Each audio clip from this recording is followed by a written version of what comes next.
رمضان ایک خاص مہینہ ہے جو اللہ کی رحمتوں کو لینے کا ہے۔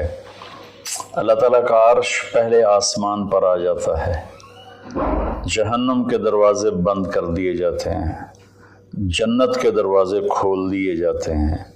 یہ پہلے کسی امت کے لیے نہیں تھا۔ ان کا روزہ مشقت والا تھا، افطاری سے افطاری۔ ہمارا روزہ اس کے مقابلے میں بہت آسان ہے، سحری بھی افطاری بھی۔ ان کی نماز تراویح نہیں تھی، ہماری نماز تراویح ہے قرآن سننے کے لیے، قرآن کو زندہ رکھنے کے لیے۔ تو اللہ تعالیٰ کی طرف سے اعلان ہوتا ہے، 24 گھنٹے دن رات یہ اعلان ہوتا ہے، حل من مستغفر فاغفر له، حل من تائب فاتوب علیہ، حل من سائل فاعطیہ۔ یہ 3 آوازیں 24 گھنٹے چلتی ہیں آسمانوں پر۔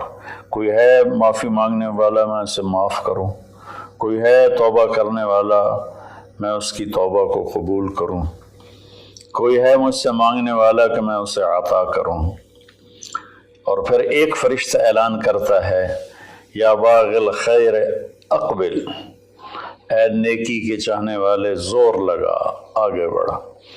اور دوسرا فرشتہ اعلان کرتا ہے، یا باغ الشر ادبر، اے گناہوں میں ڈوبے ہوئے انسان واپس آ جا، اللہ کی چھاؤں میں آ جا، اللہ کی رحمت میں آ جا، اللہ کی بخشش کی چادر میں اپنے آپ کو چھپا لے۔ اور اس میں فرض 70 فرض کے برابر ہو جاتا ہے، نفل فرض کے برابر ہو جاتا ہے۔ اور حضرت علی رضی اللہ تعالیٰ عنہ علیہ السلام کا فرمان ہے کہ کوئی شخص ایک فرض روزہ چھوڑ دے، پھر اس کی قضا میں قیامت تک عملی نفلی روزے رکھتا رہے تو اس ایک فرض کو نہیں پہنچ سکتا۔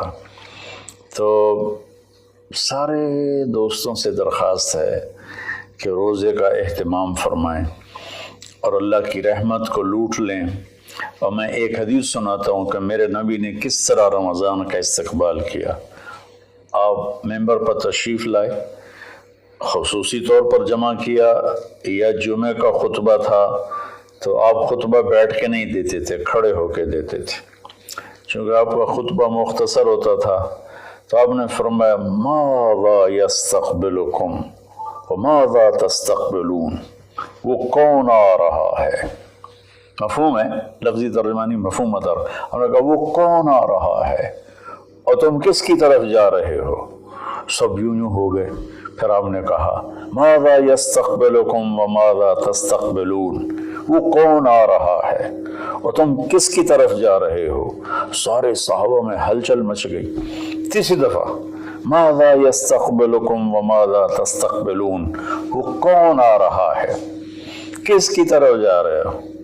سارے پیچھے مڑ مڑ کے دیکھیں، پیچھے تو کوئی بھی نہیں۔ تو حضرت عمر رضی اللہ تعالیٰ عنہ کھڑے ہوئے علیہ السلام، انہوں نے فرمایا، یا رسول اللہ اوحی نزل، یا رسول اللہ کوئی وحی آئی ہے؟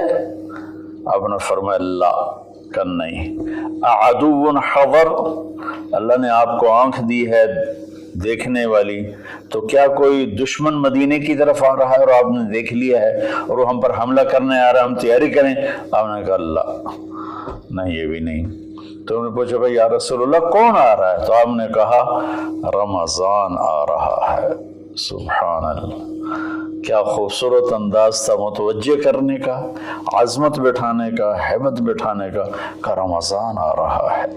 پھر آپ نے اس کے فضائل سنائے کہ اس میں جنت کے دروازے کھل جاتے ہیں، جہنم کے دروازے بند ہو جاتے ہیں، اور جنت کی حوریں اللہ سے دعا کرتی ہیں، یا اللہ اس رمضان میں اپنے نیک بندوں میں ہمارے شوہر ہمارے لیے منتخب فرما اور ان کے ذریعے ہماری آنکھیں ٹھنڈی فرما۔ اور جہنم کے سارے دروازے بند ہو جاتے ہیں، شیطان قید ہو جاتا ہے۔ اور اس رمضان کا مطلب ہے جلنا، رمض یرمز، جلنا۔ سارے مہینوں کے نام عربوں نے رکھے، محرم، صفر، ربیع الاول، ربیع الثانی سے لے کر آخر تک۔ رمضان کا نام اللہ نے قرآن میں لکھا شہر رمضان الذی انزل فیہ القرآن، کہ یہ عرشوں پر اس مہینے کا نام طے ہوا رمضان۔ تو اس مہینے کے نام اور روزے میں کیا مطابقت ہے، ان میں جوڑ کیا ہے کہ رمضان جل جانا، اس میں جب کوئی روزہ رکھنے والا روزہ رکھنے والی جب روزے رکھتا جاتا ہے تو اس کے گناہ پچھلے سال کے جلتے جاتے ہیں جلتے جاتے ہیں جلتے جاتے ہیں، یہاں تک اللہ جیسے لوہے کو صاف کیا جاتا ہے آگ سے، اور دھاتوں کو صاف کیا جاتا ہے آگ سے، اور ظاہری میل کو صاف کیا جاتا ہے پانی سے، تو پورے سال میں جو گندگیاں ہمارے اندر گھس جاتی ہیں، کبھی حسد، کبھی بغض، کبھی کینہ، کبھی کچھ، تو اللہ تعالیٰ اس کو اندر سے کھینچ کے باہر نکال کے صاف کر دیتا ہے۔ اور عید کی رات کہتا ہے کہ فرشتوں سے جن مزدوروں نے مزدوری پوری کر دی ہو تو اس کا کیا، اس کے ساتھ کیا ہونا چاہیے، تو سب نے عرض کیا اس کو مزدوری ملنی چاہیے۔ تو پھر اللہ تعالیٰ فرماتے ہیں تم گواہ رہو، میرے بندوں نے دن میں روزہ رکھا، رات کو قیام کیا اور میرا قرآن سنا، میں اس مزدوری کے بدلے ان کے سارے گناہ معاف کرتا ہوں۔